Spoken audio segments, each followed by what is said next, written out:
everybody. It's me again. Nice to see all of you. Ready to explore Advanced Windows Defense. It was with a C. You know, I'm Australian. That's why the spelling was different. My friends come and warn me straight away. Just to make it clear, it wasn't a spell mistake. Anyway, so today we are going to talk about Windows and how, what we're doing to make Windows more secure. For the ones that don't know me, my name is Erdal Ozkaya. I work for Microsoft as a cybersecurity architect. I'm part of the global cybersecurity practice. I think I met with most of you. I wrote lots of certification courses, done lots of study on the field. Hopefully, I'm going to be able to share some stuff with you today. So, ready to start? All right, you know what? I want to start with you. So, I want you to be honest. Who never downloaded cracked software before? Hands. Never? An e-book? Beautiful. You know, all of us, we hate them.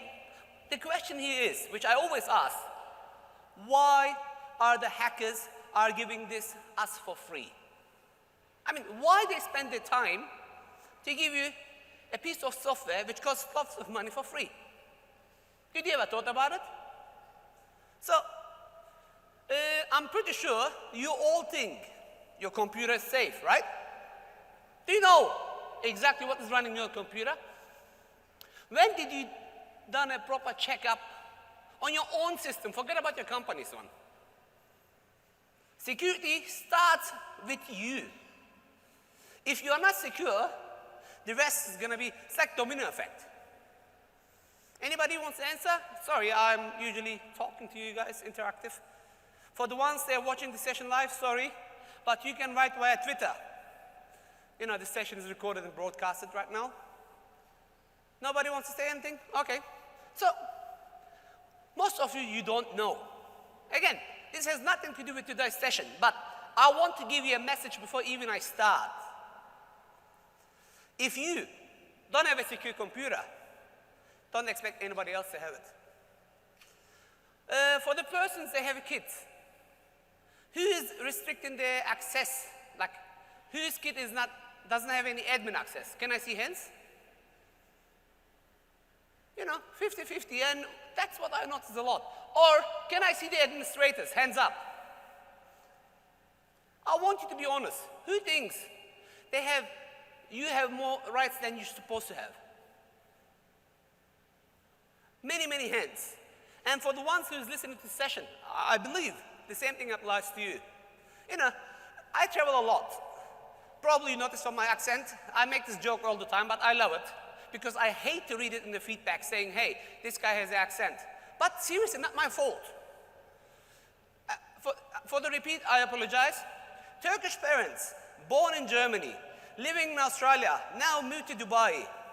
This is what's coming out. So, sorry. But as I say always, if you can understand me, that's good because this is the encryption key which is inbuilt. All right, another question. Who do you think you will win? A security policy with your firewall, encryptions, all the policies, or a human error? Windows 10. Yesterday we had a session, you missed it out, and during the session, my co-presenter forgot to press the apply button. And that's why pass the hash was still working. So he was like, if you don't, I saw it in Twitter, someone texted someone saying, hey, that's what happened, why we couldn't stop pass the hash. Because we assume we are secure. We assume we're doing the right things without cross-checking. So let's do some context. I think it's obvious what I'm going to talk about today. So, modern cybersecurity. I'm pretty sure you hear this a lot. There is two types of big companies. One, they know they've been hacked. Two, they don't. If you don't believe me, check the news. I mean, yesterday in my session, I had this as well. There was more than 100,000 incidents just this year. We are just in September, right? I mean, in Dubai, it's always summer, that's why I don't know. So, cybercrime, if you look at it, every day there is something in the news. Even yesterday, right, for my American friends.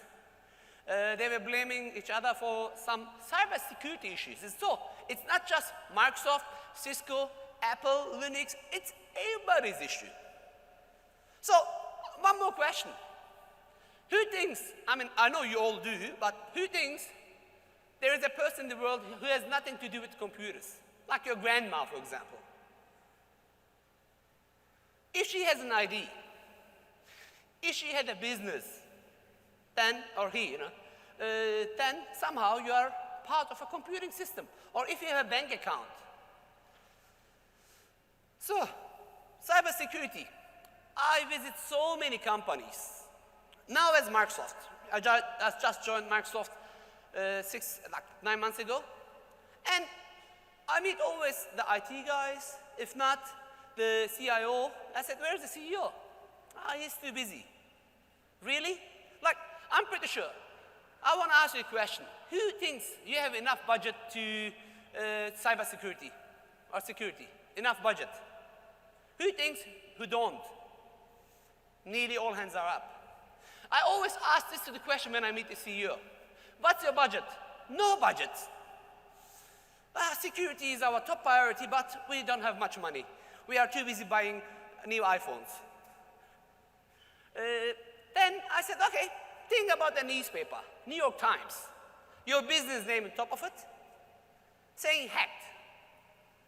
Of course, straight away they say, oh, I hope not. So what are you doing not to be in that newspaper? Like the others a few minutes ago. Or, how much would you pay to recover the damage? You see the numbers there. To be honest, I don't want to talk about numbers. You see I took it from a cost of cyber crime study. You see the cost for the industries. It's huge. So, usually a cybersecurity talk always starts with script kiddies, right? Little kids, they think they are hackers. They think they know how to bring you down, sir. Yes, you, to the front. They're like flies, I call them. Little, but if they're in your soup, you don't want to eat the soup. Then we have organized crime. Organized crime, you have, a couple of groups coming together, calling themselves something like Anonymous or something else. But now, we have nations. Nation-supported hacks. You saw in the debate, if you watched it, one of them is going to be the American president, and they were talking about cybersecurity issues, right, Bill? And there was a debate about it. So someone was blaming a country, the other one was blaming another country. But it's true. Countries, they have their own cyber armies. It's not about weapons anymore. Just before I joined Microsoft, I was working with NATO, NATO. I was invited there. I done a case study. I found out that the huge cyber mission, the circuit bombs, the big truck which carries the bomb, it was hacked. Can you imagine? A terrorist is coming, you're pressing the button to bring the bomb down, but it's not flying because someone else is in control. So it's not just your identity anymore. Hey, Raymond, hello. I think we started the session before. Is he not late? Hello, come in. I'm here. Let me start from the beginning so he missed out. I forgot your drink. All right, attack vectors. For the ones that came to my session yesterday, it's the same. They are categorized. They are in some limits, I'm pretty sure you all understand it. Anybody doesn't know what any of this means? You're going to be able to download the slides anyway. So, you, the poor IT administrator, the IT decision maker, the security administrator, you have so many stuff to deal with, right? User logins, cloud, spam, system updates, malware, data encryption, multi-factor authentication, blah, blah, blah. Who thinks you have enough time at work to explore more. We take all your time. When I say we, I mean the companies, not Microsoft, okay? But how does the hacker work?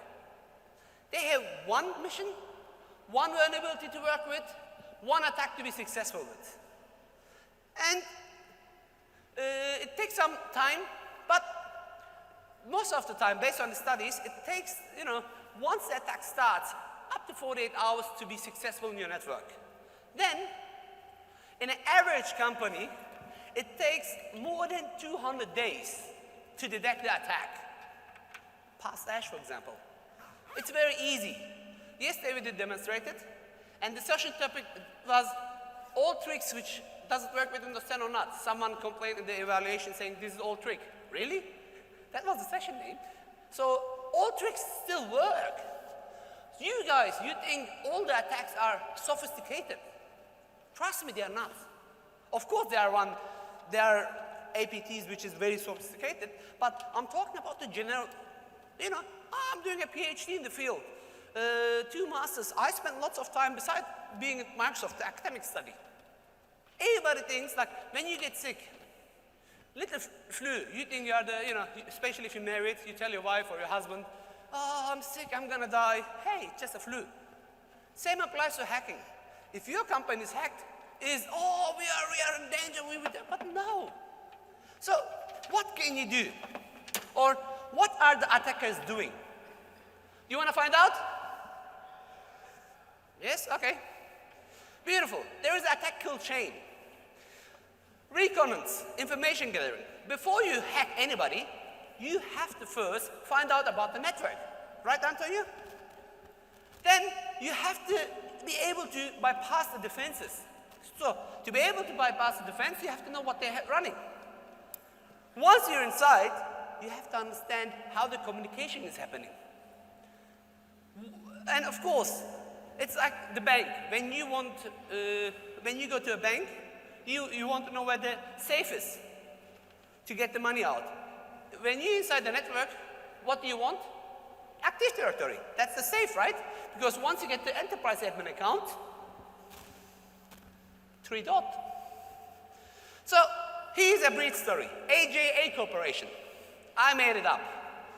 Insurance company, founded in 2002, has lots of budget, lots of employees. And here's the hacker. I hope you will like the name. During the day, he's a security researcher.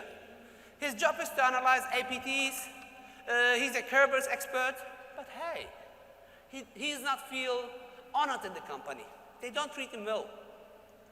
As a result, at night, he's becoming the Batman. No. He's becoming the bad guy. What is this bad guy doing? Writing an exploit, for example. Send an email out. I know, this is old story. If you came to my sessions, I talked about that before. But hey, it is still working. You know why? Because you all think it's an old thing. It's not going to affect us. And I'm pretty sure one of you is going to write in the evaluation, hey, Erdal, this is old tactic. But hey, it's still working. You know why? Because of you. You are still foolish. You still fall into the trick. You assume it's correct. You assume it has been taken care of. Yesterday, I done a Windows 10 example. In the keynote, you saw pass the hash was blocked. But you have to take the necessary step. Enable Credential Guard to stop the pass the hash. Then your device been hacked, the connection has been established. This could be a browser attack, could be malicious attachment, and at the end they will steal your credential. Once they steal your credential, they will expand into your network.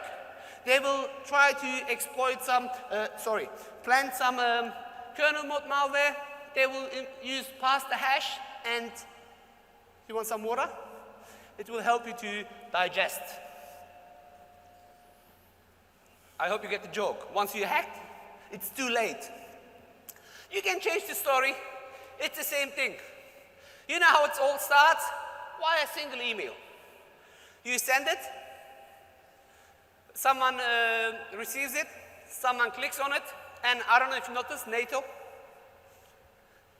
So, who believes you will not be infected like that? I want to see hands, seriously. One or two? Nobody? Okay, here's a case study from Verizon from last year. If an attacker sends 100 emails, 23 people will open it, 11 people will open the attachment, and it will all happen within the first hour. So, do you really want me to move ahead and talk more? I'm not here to scare you.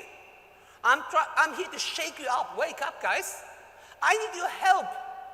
I had a mission. I mean, if you came to my sessions at Ignite, yes, the funny speaking German, Turkish, Australian, Dubaian guy, I'm confused as well now, is telling this story again and again. It's like you give advice to a young child. Don't touch, it's hot. They will do it. Study, they will not.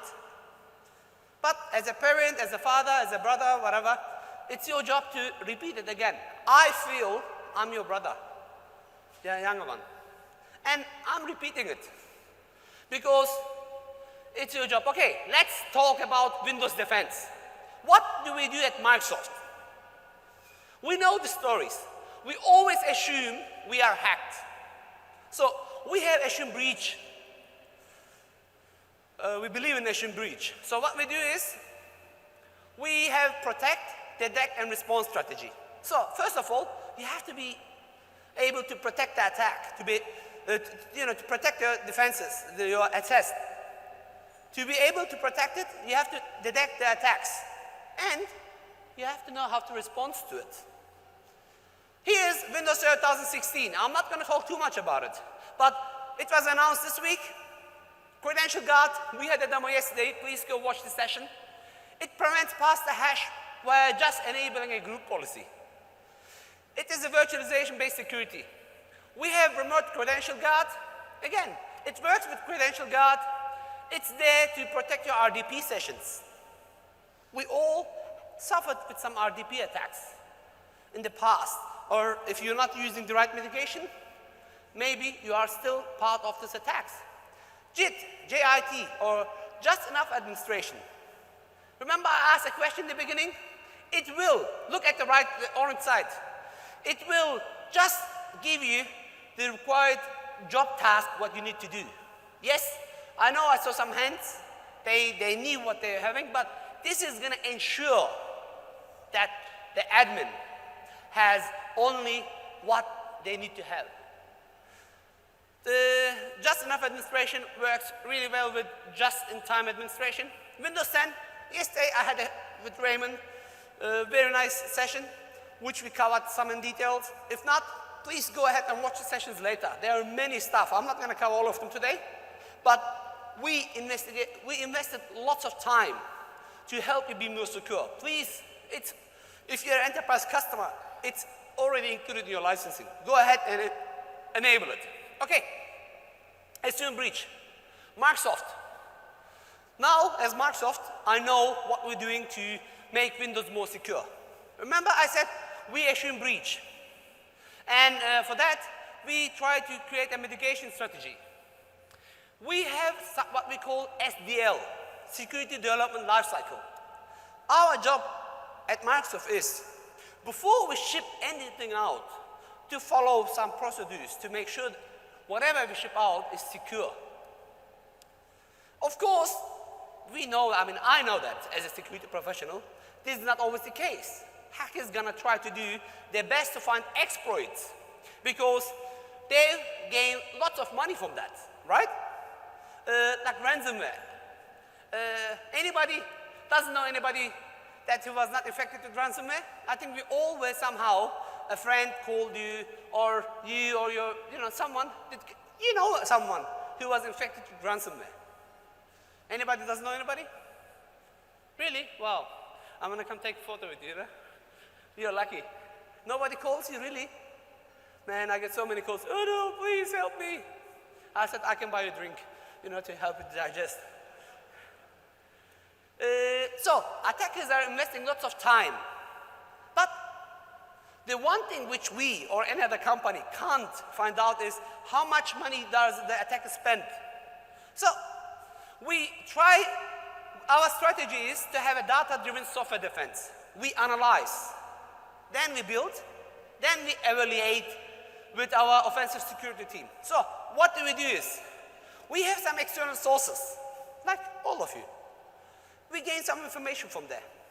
Then, of course, we have, I believe, now look, I'm Microsoft now. Last year I was not, and I was speaking this stage again. I'm proud to be Microsoft because we have such a great talent. Not you, Antonio. We have such a great talent, you know. We have our own red team, blue team. They don't know each other. We try to, red team is attacking, blue team is trying to defend. Where we, collect all this information to make Windows more secure. The red team basically works all the time to, even after we ship the product, to find vulnerabilities. And the idea is, of course, to create a real life model protection, 100% protection. So for that, the red team works consistently, and they find to launch attacks where we pass this to the blue team to implement it in the Defender APT, which I'm going to talk shortly. All right, now I'm going to do some demos as well, or Raymond is here. Raymond can do it, so you might feel like talking as well. Did you say hi to everybody? Hi, everyone. Okay. So what are the mitigation strategies? First of all, this is really important. Look, demos, I can do all day. I'm pretty sure you read one of my books, one of my certifications, which has lots of hacking inside before I joined Microsoft. But before using the tool, I need you to understand that tool is the second part. First, know the mentality. If you know the mentality, if you understand the attacker's mindset, then you can protect against it. So, at Microsoft, it's our job to try to make the attacks harder. We try to eliminate the class of vulnerabilities. We try to break the exploration tactics. We try to have proper protection strategies. And for that, we spend lots of time to make the vulnerabilities more expensive. Why? Currently, it's really cheap to find vulnerabilities. You can just go to exploit/db.com, for example. There are lots of vulnerabilities. Get software called Metasploit, copy, paste, launch attack. Seriously, that easy.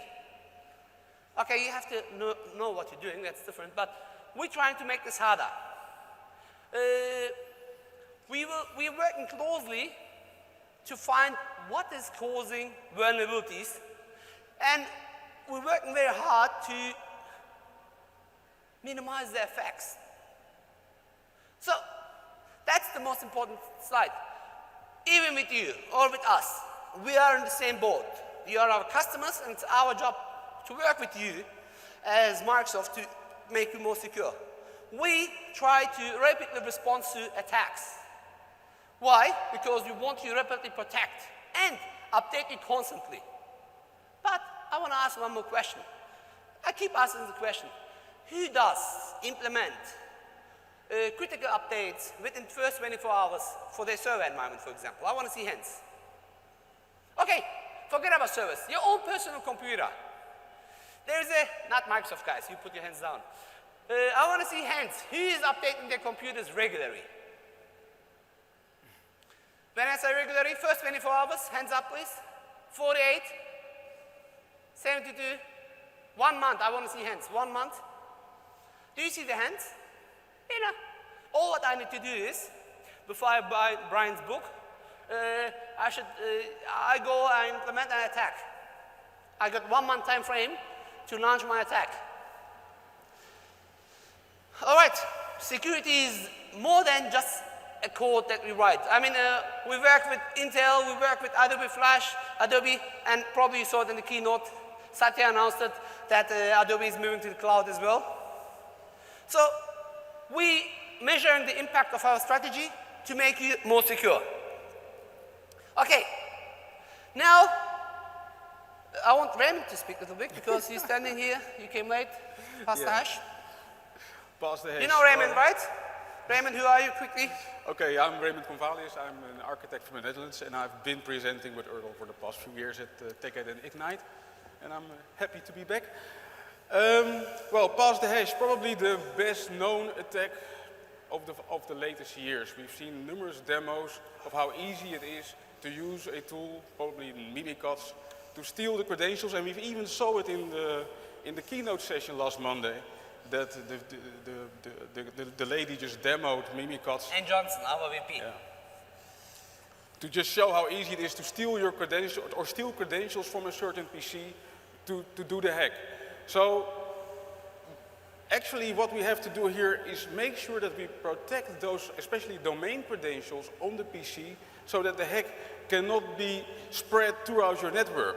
So usernames and passwords. What you steal with Mimikatz are the secured password, the encrypted passwords that you can steal and that you can just reuse and be anyone you want to be on a network, as long as that person has ever been on your system, if you are the local administrator on that system.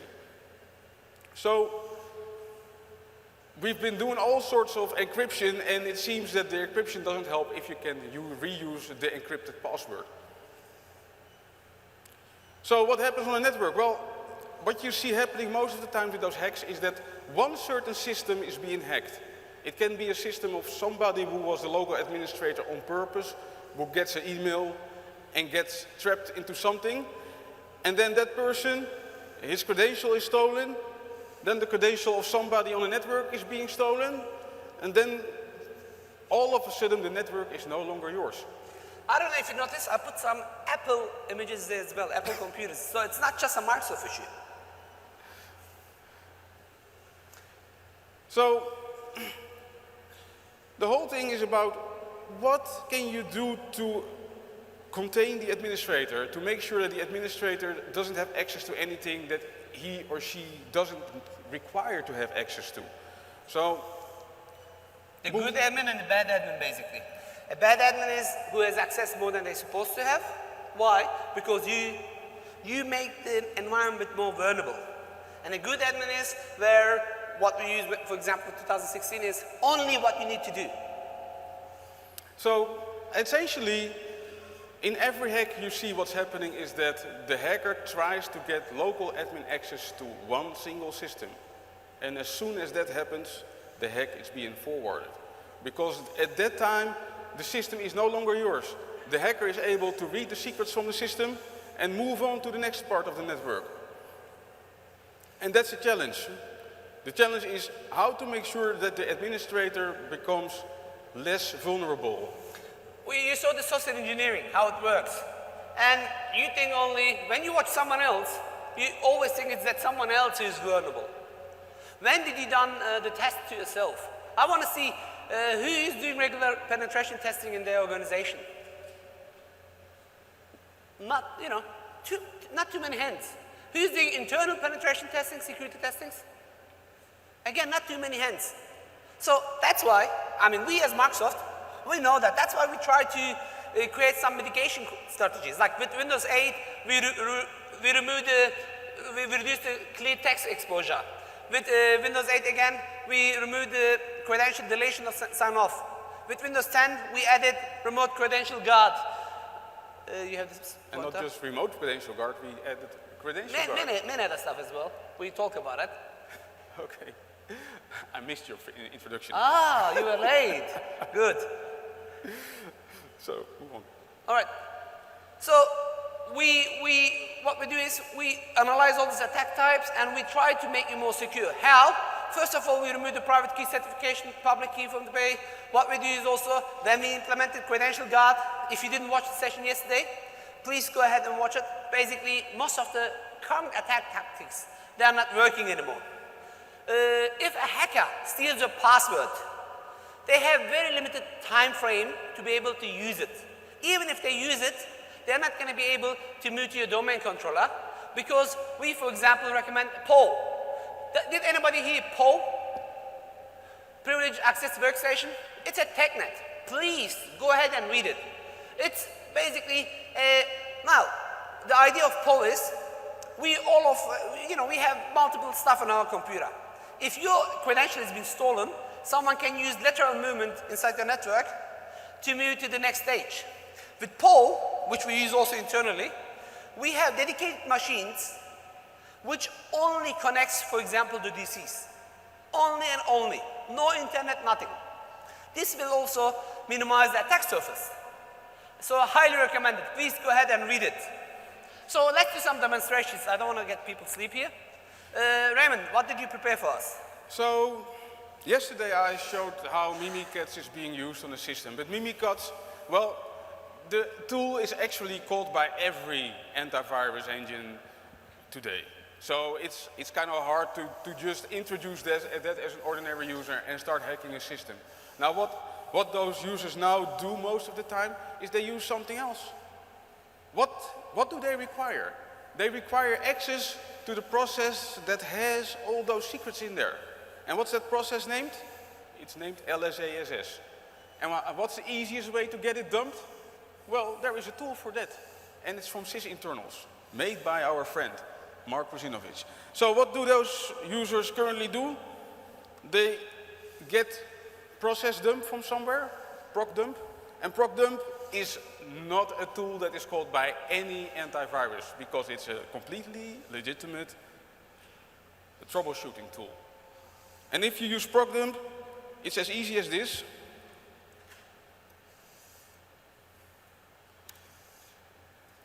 You tell proc dump to dump LSASS.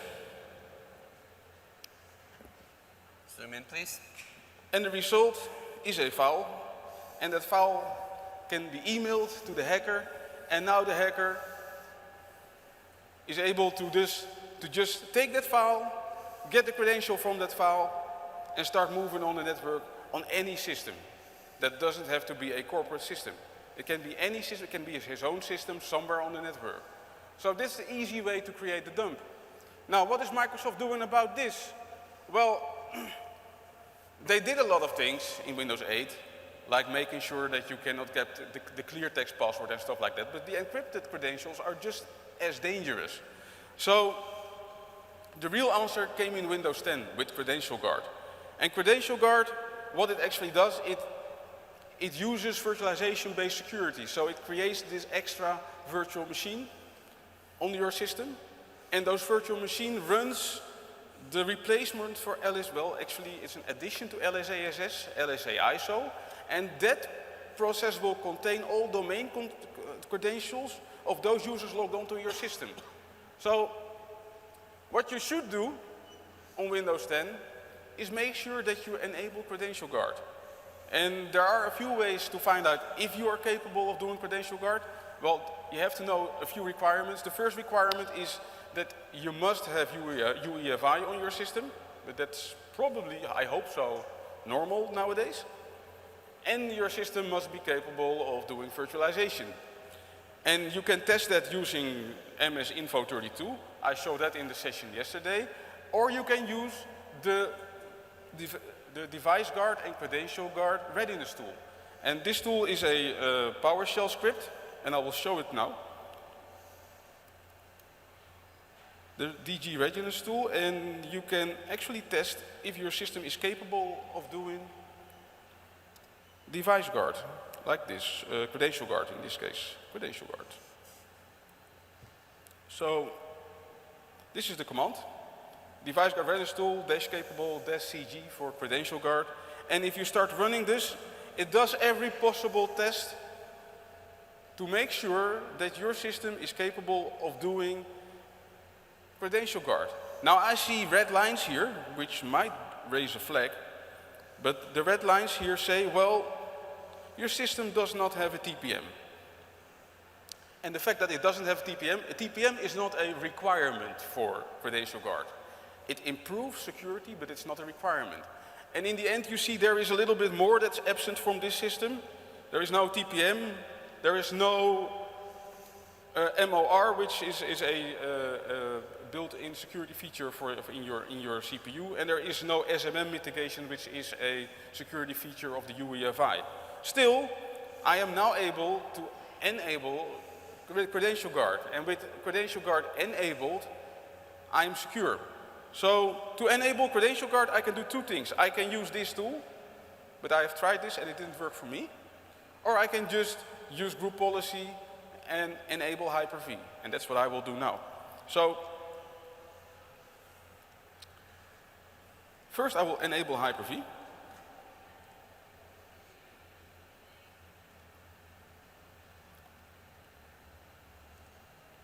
And you just have to enable the Hyper-V platform. You don't need the management tooling. There is no need to have Hyper-V Manager on your system, because the only VM that will be running there will not be managed by you. And the other thing you have to do is enable the group policy to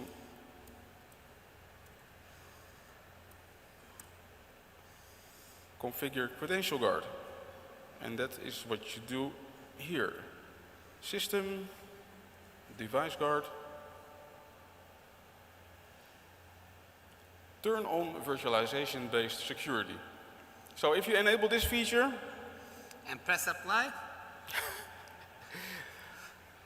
for the ones who haven't been here, who were here yesterday, I forgot to press OK and then the things didn't work.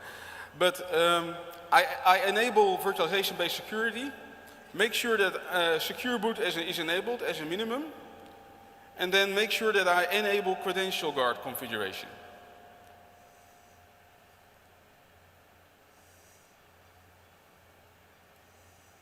And doing this, I can restart the system, and when it comes back up, the hypervisor should be enabled,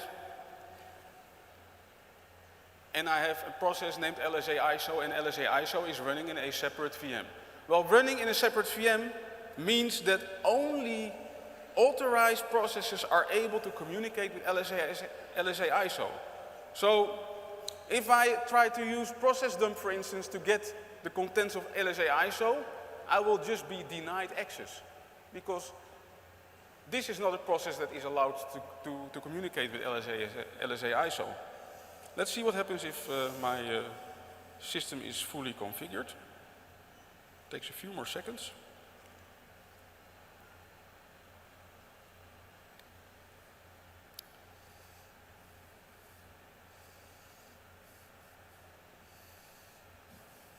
So here I am.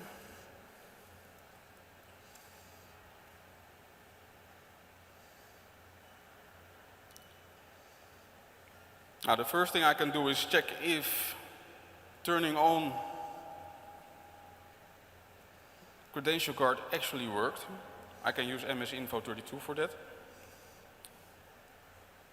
And if you look here, it will tell you that Credential Guard is running and that the service is actually there. This also means that if I now try to use process dump, I can still dump LSASS, because LSASS is still there in the kernel, but it only contains the credential of the locally logged on users. The domain user credentials are in LSA ISO. So if I try to use that,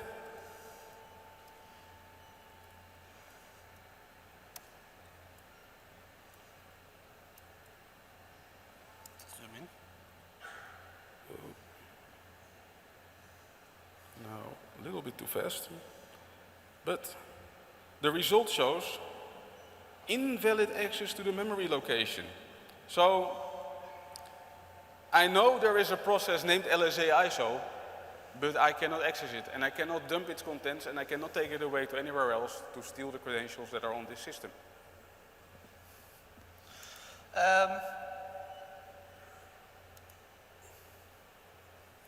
I think you got the idea. This is what we invested so far to make Windows more secure. Again, attack tactics, as I said, you can use VCE, for example. I mean, you cannot find it publicly anymore, but there's Windows Credential Editor where you could do pass the hash, or you can use Metasploit, or many different software to test it. Get a Windows 10 and test it yourself. Don't rely just on me, on Raymond.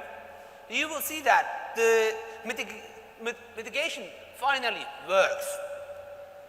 All right, how can we protect the operating system? Windows has so many new stuff. Windows Defender, we spoke yesterday, Control 4 Guard, we spoke yesterday, preschool, and watch that session. But device guard. What is this device guard? I mean, when it was announced, I wasn't at Microsoft, and I was really very excited to hear about it. It basically locks down your PC, and it only allows you to run trusted binaries. It's the opposite what you do usually. Usually you have a blacklist. Everything which is not in blacklist was automatically trusted. Remember? But things has changed. We're taking things more serious now. And knowing there is hundreds and thousands new malwares, APTs created every single day, this will help you to be more secure because this malware is not going to be able to run anymore. It's going to protect the kernel against all latest vulnerabilities and attack vectors. And it will have a code integrity policy which can be signed to protect against many different malicious code. And you as administrator are going to be more secure. Like device guards, it's going to take like 15 to 20 minutes to set it up. We created a video, to be very honest, but I want Raymond quickly to show you what to do. We have a full session about that, but I want you who is here to see how device guard can help you to be more secure. Raymond, can you please go through? Yes. So device guard is actually a mixture of hardware and software. You go there, I fix that. Hardware and software, as it leverages the fact that your hardware is capable of doing virtualization-based security, that your hardware is capable of using UEFI, and it uses a code integrity as we've known from all those mobile platforms. So what you do here is if you start enabling device guard, first thing you have kernel mode security, which is actually boot time security, ensuring that only signed drivers are loaded during the boot of your system. And then there is user mode code integrity, which ensures that only software is running on your system that is there for your corporation. Now, first of all, if you start using device guard, the first thing to do is check if your system is device guard capable. So testing if it is device guard capable is something that you do with the same tool that I just showed. Only this time, I'm using the tool and I'm checking if it's capable to run device guard instead of Credential Guard. And here the outcome of the test is that this system is totally capable of doing device guard, but there are a few features there that I have to be warned about. Well, the first thing, it says, well, you're capable, but there are a few kernel drivers there that you have to be aware of that are not covered by device guard. So, if I now move on and I start enabling device guard, the first thing that I do is I have to do a scan of my system. And during this initial scan, it scans my system for all things there on my computer, every file, every executable, every kernel driver, and it takes everything that's there, and then you start running with this initial policy on your system. You do that in audit mode. Make sure that you run audit mode for a long time with device guard, because as soon as you start enforcing with device guard, well, you may run into situations that stuff doesn't run that's supposed to be running, and that things break. So first of all, I'm running a script here, and the script scans all my system. This script, it will run probably for like half an hour on your system, so I cut down the time that it is running here. But it takes a sample of everything that's running here and it creates an XML file. The resulting XML file is something that you cannot use yet for applying as the device guard policy. When you have this file, you have to convert it from the XML file to a binary file. So that's what I'm doing here. I'm using the convert from CI policy. Let's see if I can zoom in, yes. Convert from CI policy to a bin. No. Let's see if it moves on. Yes. If I have this policy, I can now use this policy in a group policy. So you have a bin file, a binary file that says, well, those are all the valid files of my system. I apply it in a group policy. So I first copy the file to a location where it can be applied from, and I tell the group policy, well, take this file and use it as my code integrity policy. So I pick up the file, copy it to a temp folder,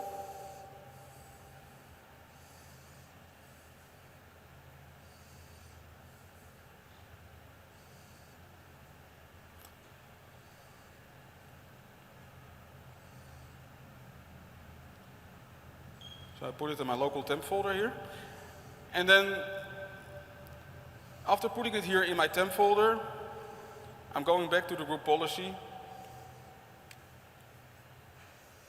and make sure that I make no typing mistakes.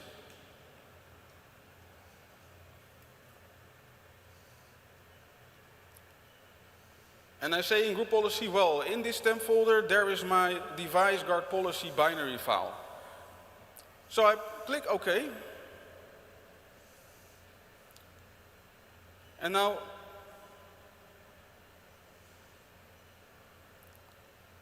I just reboot my system. And now the code integrity policy will be applied to my system. So I reboot my system, I log on back again, and now I can check if the policy has been applied. I can use MS-Info32 just the way I did it with Credential Guard. And MS-Info32, which I will be starting shortly.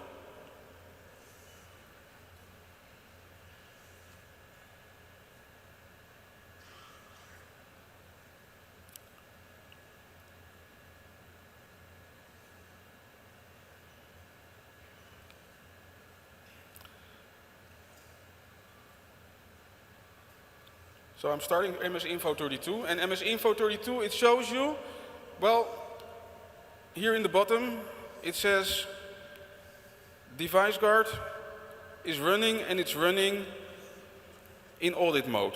So with Device Guard running in audit mode,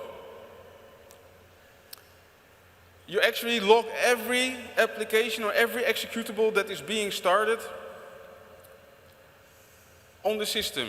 And I can check that in the event viewer. So in the event viewer, I can search for the code integrity logs, and the code integrity logs will actually show that there are files there that are being started that are not on the list. And I can add those files to the list automated. There is a script for that. There is also a group policy, a PowerShell script that I can run to add all those files that were found in the event viewer and add them in an XML, and then add this XML to the original XML, create a new binary, and then apply that as a policy to your system. So in the end, you have a final XML and a final policy that should work and that you should be able to enforce to your system. If you remember, during the beginning of the session, I asked, what is running in your computers? Do you know that? And the question had a purpose. And this is the way where can you see from a trusted resource what is running in your computer. It's a beautiful forensic analysis. Yes, you can buy my book. I don't mind. Okay? Read the book. Can I question? Yes, sir? Sorry. 1 second, please. I cannot hear you. So I love the process that you just specified. My question is, every time you do a Windows update, am I going to have to create a new master image of all the files that are supposed to be running? That could be painful. I have to do that Windows update every day. All right. Windows update is in a trusted binary, so it should not affect you. Okay? But if you keep, if you're building a new image with new software, or then yes, I think I got the question right. Windows update is in a trusted binary. We trust Windows update.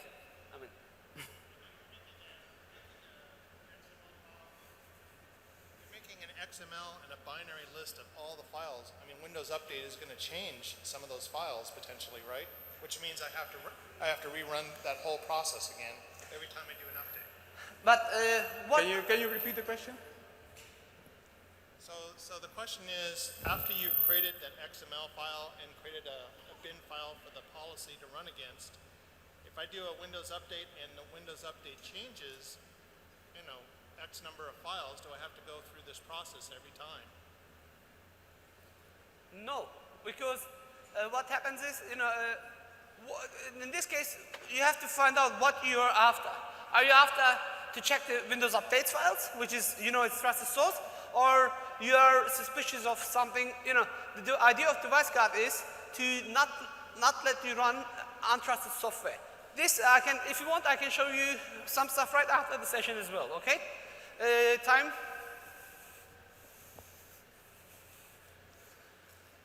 So, ATA. Again, we spoke about it yesterday. There is another session going on about ATA as well. It's there to give you, again, another side of what is running in your computer.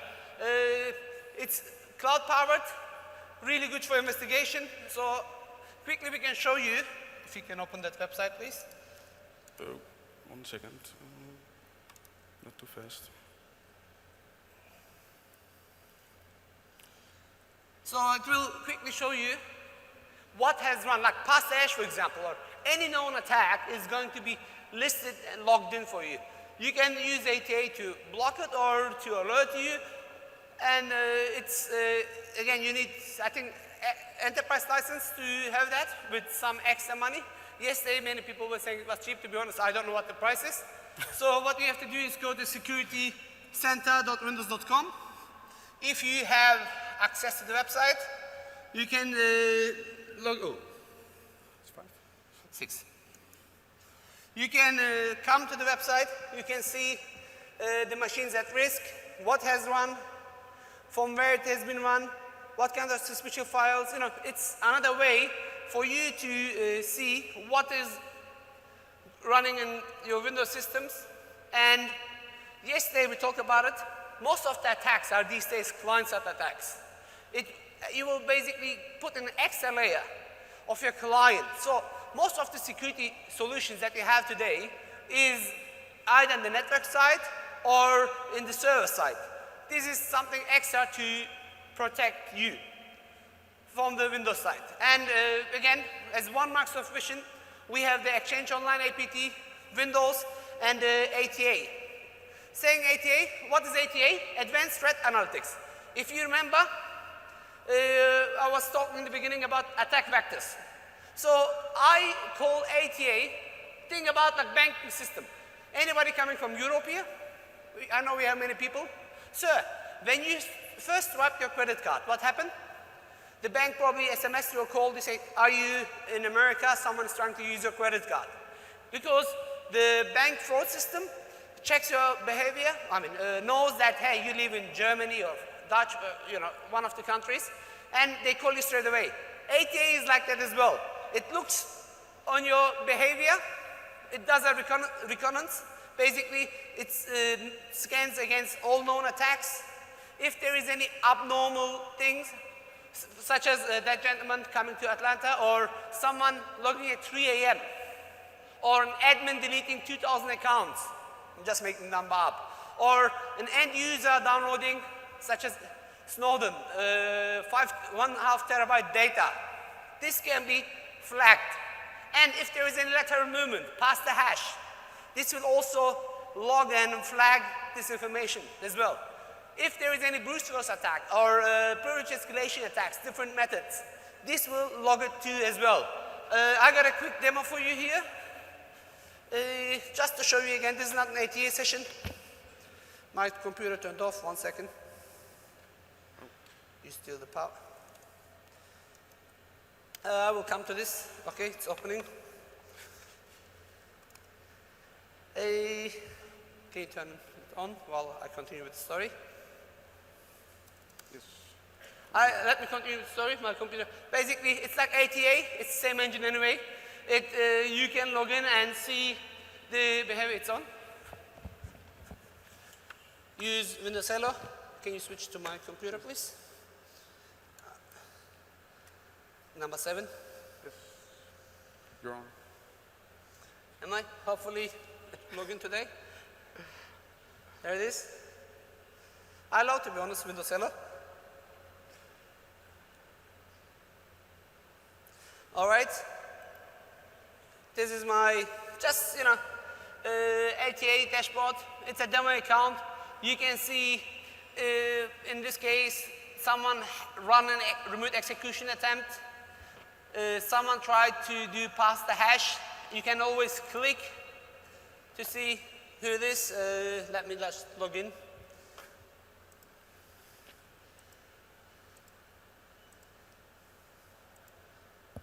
Hey. Anyway, while I'm here, let me try one more time.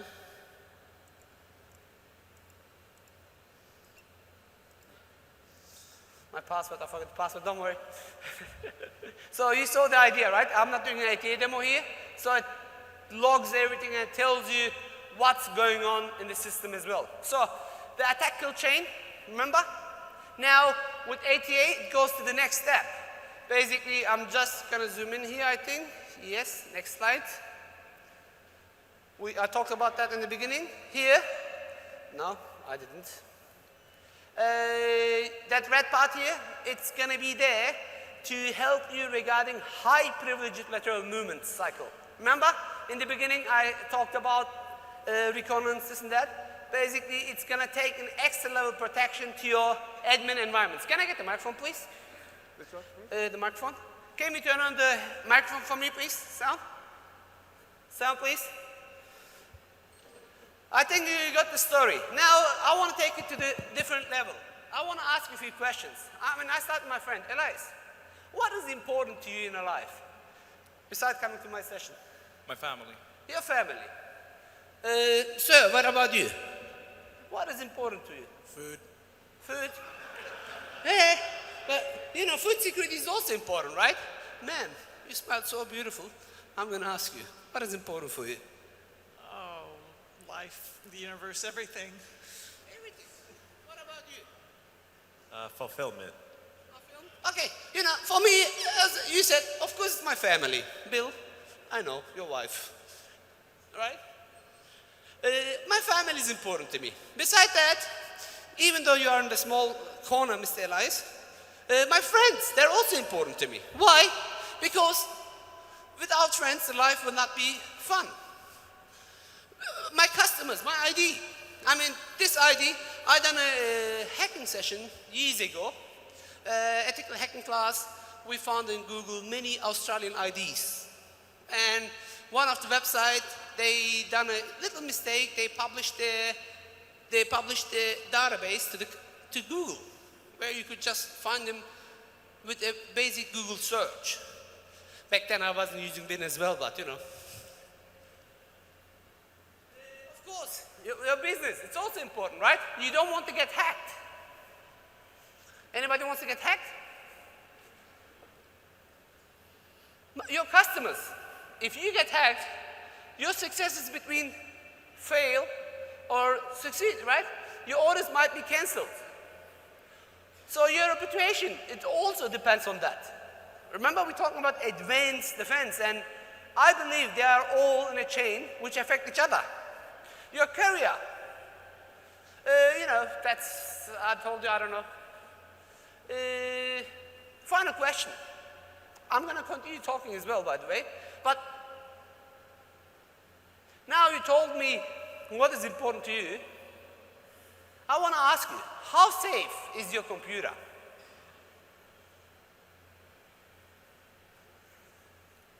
How safe is your computer? If you can answer this question, you can move to different paths. Look, I'm pretty sure you are going to ask me as well. Okay, it's good what Microsoft is giving you. What else? Like, this is software which I used to use before I joined Microsoft to verify what I'm doing. Because, okay, by the way, I don't know them seriously. I just love what they do. You can just install it in your environment and you can verify. You know, if you don't want to verify it via Microsoft tools, you can just come, run an assessment. To run the assessment, basically, I'm going to show you what to do later. But for example, you can come and click and see how secure your environment is.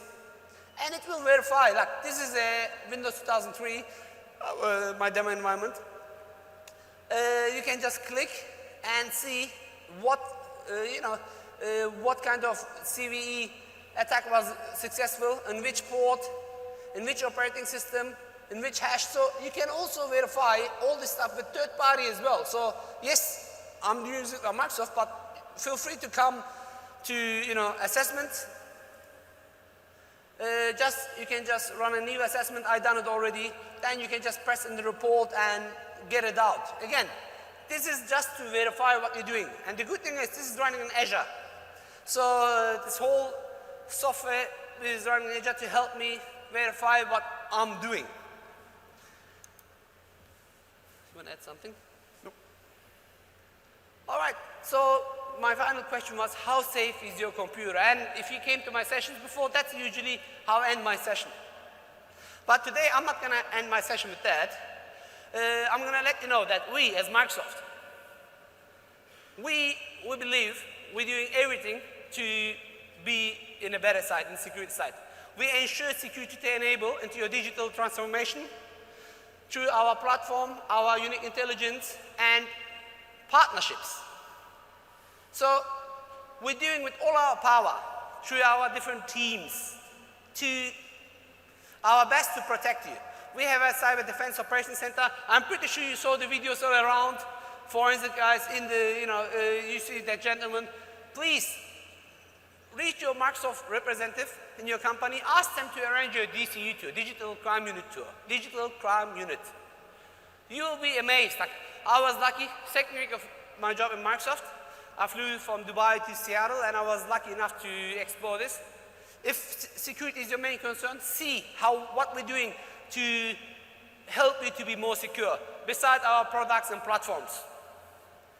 Before I take questions, I want to also tell you that Satya committed to security a lot.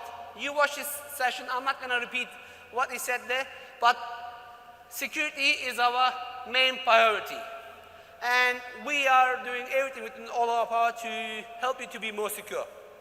So if you have questions, please use the microphones. We have Microsoft at the back. If not, you can come closer. I already received many tweets. Please feel free to tweet. If you tweet, anybody who tweets is going to get some stuff. I will make sure you follow us so I can send you the license keys. Everybody who tweets, okay? Any questions? Public questions? If not, please come closer. I hope you enjoyed the session. Was it good? Thank you very much. Come on, together, like in the la la la la. So, congratulations, you are all now more secure. So, if you like the session, my name is Erdal, Ozkaya, and Raymond. Come values. If not, my name is Bill. So, please, if you liked it, make sure you evaluate the session, because the guys that didn't like it, they will do. Questions, either from the microphones. If not, come here, please. And no questions. Perfect. I'm taking the microphone off. I'm taking you to the right side here, please. Let's talk. Thank you very much.